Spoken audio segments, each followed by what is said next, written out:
लग्नाचे दागिने म्हणजे श्रीमंत पेशवाई दागिने. नाशिकचे सुप्रसिद्ध सराफ मयूर अलंकार सराफ.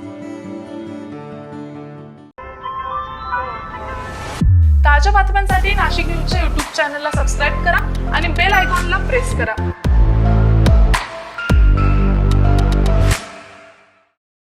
नाशिकमध्ये सिंहस्थ कुंभमेळा 2027 निमित्त सुरू असलेल्या विकास कामांवरून नागरिकांचा रोष वाढताना दिसतोय. नियोजनातील त्रुटी आणि समन्वयाच्या अभावामुळे अनेक समस्या समोर येत आहेत. नाशिक महानगरपालिका हद्दीमध्ये सुरू असलेल्या विकास कामांमध्ये मोठ्या प्रमाणावर त्रुटी आढळत असल्याची तक्रार आमदार देवयानी फरांदे आणि सीमा हिरे यांनी आयुक्त मनीषा खत्री यांच्याकडे केली आहे. कामाच्या ठिकाणी माहिती फलक नसणे, ठेकेदारांकडून मनमानी पद्धतीने खोदकाम तसेच विविध विभागांमध्ये समन्वयाचा अभाव यामुळे एकाच रस्त्याचे वारंवार खोदकाम होत असल्याचं निदर्शनास आलंय. काँक्रीट रस्त्यांसोबत वीज तारा भूमिगत न केल्यामुळे भविष्यात पुन्हा रस्ते खोदण्याची वेळ येणार असून त्यामुळे सार्वजनिक निधीचा अपव्यय होण्याची शक्यता व्यक्त करण्यात आली आहे. त्यांच्या परीने ह्या विषयावरती काम करण्याचा प्रयत्न करतायत, मी तुम्हाला तेच सांगितलं. परंतु आज ह्या सगळ्याच गोष्टींच्यामुळे नाशिककर वेठीस धरले जाऊ नये आणि ज्या पद्धतीने काम चालू आहे ते अजून चांगल्या पद्धतीने करता येऊ शकते. आणि त्यासाठी मला जे काही सगळे महत्वाचे मुद्दे ह्याच्यामध्ये सुचले की जे काही स्टँडर्ड SOP प्रमाणे काम करायला पाहिजे ते नियोजनाचा अभाव मला आज प्रशासनामधला दिसतोय. आणि त्यामुळे प्रशासनाच्या हेड ह्या आयुक्त असतात आणि त्यामुळे आज आम्ही त्यांना भेटण्यासाठी आलेलो आहोत. आणि मी तुम्हाला सांगते, निश्चित मला विश्वास आहे की येणाऱ्या 8 दिवसामध्ये आम्ही आता त्यांच्याशी बऱ्याच वेळ चर्चा केलेली आहे. या 8 दिवसामध्ये या सगळ्याच गोष्टींचं नियोजन करून आपल्याला पुढच्या कालावधीमध्ये त्याच्यामध्ये बदल झालेला दिसेल, रस्त्यावरती बदल झालेला नसेल. याशिवाय सुरक्षेच्या उपाययोजनांचा अभाव, पर्यायी रस्त्यांची व्यवस्था नसणे तसेच अपूर्ण कामांमुळे वाहतूक कोंडी आणि नागरिकांची गैरसोय वाढली आहे. काही ठिकाणी अपघात होऊन 2 नागरिकांचा मृत्यू झाल्याची गंभीर बाबही समोर आली आहे.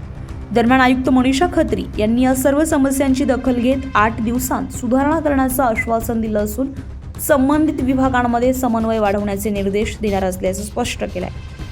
आता आपला जे नाशिक महानगरपालिकेतर्फे जे सिंहस्थसाठी काम चालू आहे तर त्याची आम्ही प्रॉपर GIS वर प्लॅनिंग केली होती. त्याप्रमाणे जे 28 रोडचे जे काम मंजूर झाले होते प्राधिकरणाकडून त्या रोड्सवर अगोदर युटिलिटी टाकून मग रोडचं काम कसं करायचे, सो दॅट आज आपण तिथे 6 प्रकारची वेगवेगळी युटिलिटी टाकली गेली आहेत किंवा टाकतोय. 1-2 रोड सोडून बाकी सगळ्या ठिकाणी तो काम पूर्ण झालेला आहे. तर युटिलिटी टाकली गेली की त्यानंतर त्याच्या रोड रिस्टोरेशन आणि त्यानंतर त्या ऍक्च्युअल रोडचं काम अशा प्रकारचा तो नियोजन आम्ही ते स्टेप वाईज केला होता.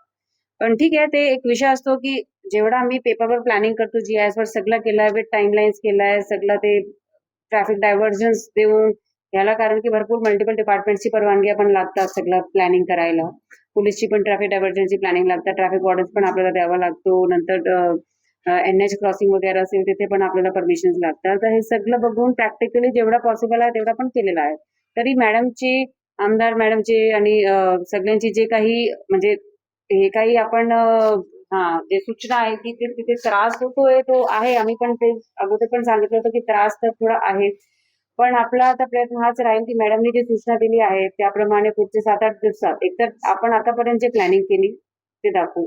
त्या प्लॅनिंग मध्ये यांची मॅडमचे जे सगळे विषय त्यांनी आणले आहेत ते कसं अजून इन्क्लूड करायचे ते इन्क्लूड करून मग तो पूर्ण प्लॅनिंग तसं दाखवू आणि त्याप्रमाणे पुढे आपण काम पण करू. ऑलरेडी तसे आपला म्हणजे प्रयत्न आहे, परंतु जसं तुम्हाला माहितच असेल की मॅन पॉवरची कमतरता म्हणजे आपल्याला आता फील्ड लेवलवरती जे खूप कमी आहे. प्रत्येक साईडवर एक JE असला पाहिजे, आपल्याकडे नाही का. आता भरती प्रक्रिया एकदम अंतिम टप्प्यात आलेली आहे. या महिन्यात, मे महिन्यात आपल्याकडे लोक जॉईन पण होते. तर भरपूर इम्प्रूव्हमेंट आपल्याला दिसायला अजून मिळेल आणि आपला तोच एक टार्गेट पण आहे की सगळ्यांची सूचनेप्रमाणे, लोकप्रतिनिधींची सूचनेप्रमाणे इम्प्रूव्हमेंट करायचेच आहे. संजय परमार, नाशिक न्यूज, नाशिक. ताज्या बातम्यांसाठी नाशिक न्यूजच्या YouTube चॅनलला सबस्क्राईब करा आणि बेल आयकॉनला प्रेस करा.